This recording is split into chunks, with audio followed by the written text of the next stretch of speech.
Hussain Sagar boat ప్రమాదం ఘటనలో అదృశ్యమైన అజయ్ కోసం గాలింపు కొనసాగుతోంది. ఉదయం నుండి రెస్క్యూ సిబ్బంది గాలిస్తోంది. ఇప్పటి వరకు అజయ్ జాడ దొరకలేదు. భారతమాతకు మహాహారతి ఇచ్చేందుకు ఫ్రెండ్స్తో కలిసి వెళ్లాడని, ఇలా అవుతుంది అనుకోలేదని అజయ్ తల్లి కన్నీరు మున్నీరవుతోంది. హుస్సేన్ సాగర్ దగ్గర పరిస్థితి గురించి మరింత సమాచారం మా ప్రతినిధి వాసు అందిస్తారు.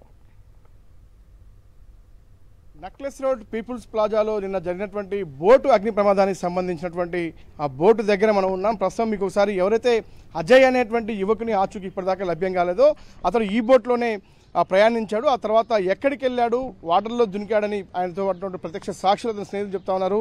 ఒకసారి బోటు కాలిన పరిస్థితి మనం గమనిస్తే ఇప్పుడు మనం చూస్తున్నాం, ఏదైతే నిన్న రాత్రి 7:30-8 గంటల సమయంలో జరిగినటువంటి భారత మాత ఫౌండేషన్ ఆధ్వర్యంలో నిర్వహించినటువంటి భారత మాత మహాహారతి కార్యక్రమంలో కూడా పెద్ద ఎత్తున బాణసంచ కాల్చేందుకు కూడా ఏర్పాట్లు చేశారు నిర్వాహకులు.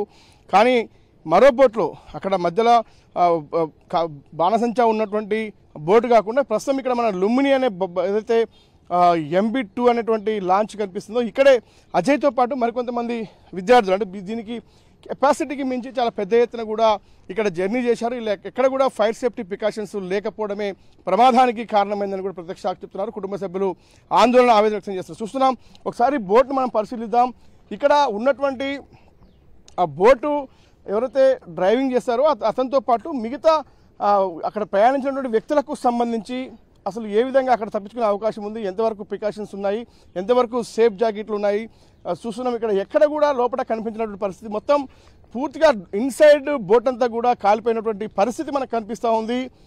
MB2 ఈ యొక్క బోటుకు సంబంధించి ఎలాంటి టికెట్లు లేకుండానే, ఎలాంటి పర్మిషన్స్ లేకుండానే వాళ్ళు ప్రయాణించారన్న అంశానికి సంబంధించి మాత్రం తెలుస్తూ ఉంది. ఇది ఇల్లీగల్గా లోపలికి వెళ్ళారు.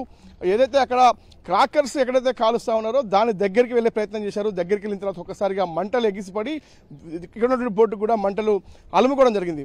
ఈ ప్రమాదం నుంచి తప్పించుకునేందుకు కూడా ఒక్కసారిగా అక్కడ ఉన్నటువంటి యువకులంతా కూడా నీళ్ళలోకి దొరికారు. కానీ అజయ్ కూడా వాళ్ళతో పాటు నీళ్ళలోకి దొరికిన నేపథ్యంలో కూడా అతడు ఇప్పటిదాకా ఆచూకీ లభ్యం కాలేదు. అతడు ప్రాణాలు కోల్పోయాడా అన్న అంశానికి సంబంధించి మాత్రం మన సహాయక చర్యలు అయితే కొనసాగుతున్న పరిస్థితి మనకు కనిపిస్తూ ఉంది. ఈ సహాయక చర్యల్లో మరి ఎలాంటి అంశానికి సంబంధించి అంటే ఇప్పటికే సహాయక చర్యలు కొనసాగుతున్నటువంటి నేపథ్యంలో కూడా ఎక్కడ ఉన్నాడు అజయ్ అన్న అంశానికి సంబంధించి 3 బోట్లు, అంటే NDRFతో పాటు DRF సంబంధించినటువంటి ఫైర్ సేఫ్టీ అధికారులు అయితే క్షుణ్ణంగా తనిఖీలు చేస్తూ ఉన్నారు. లోపల మొత్తం కూడా జల్లెడ పడుతున్న పరిస్థితి కనిపిస్తూ ఉంది. కానీ ఇప్పటివరకు అజయ్కి సంబంధించినటువంటి ఆచూకీ లభ్యం కాలేదనే చెప్పాలి. చూడాలి మరి.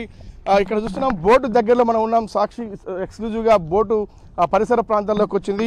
ఇక్కడ బోటులో కాలిన పరిస్థితి, ఒకవైపుగా పూర్తిగా ఒరిగిపోయిన పరిస్థితి చూస్తూ ఉన్నాం. అక్కడ కూడా అదే జరిగింది. ఏదైతే బోట్లో బాణసంచా ఉందో ఈ బోటు వైపుగా ఒరిగిన నేపథ్యంలో కూడా అక్కడ నిప్పురవ్వలు ఇక్కడ ఎగిసిపడ్డాయి. ఒక్కసారిగా ఈ బోటంతా కూడా అగ్నికి ఆగుతున్నటువంటి ఆ పరిస్థితి మనకు చాలా స్పష్టంగా కనిపిస్తూ ఉంది. అది చూడాలి మరి. అధికారులు అయితే సహాయక చర్యలు చేపట్టారు. ఇప్పటికే ఈ యొక్క ప్రమాదంలో కూడా 10 మందికి పైగా గాయపడ్డారు. అందులో ఒకరి పరిస్థితి చాలా విషమంగా ఉన్నట్టుగా మనకు సమాచారం అంతా ఉంది. మరి ఇంకా ఎంతమంది ఆసుపత్రిలో చికిత్స పొందుతున్నారో ఇక పూర్తి స్థాయి సమాచారం తెలియాల్సి ఉంది. కానీ అజయ్ ఆచూకీ లభ్యం కాకపోవడంతో తల్లిదండ్రులంతా కూడా కన్నీరు మున్నీరుగా పిలిపిస్తున్న పరిస్థితి కొనసాగుతోంది. ప్రసాద్తో వాసుదేవ్ రెడ్డి, సాక్షి న్యూస్, హైదరాబాద్.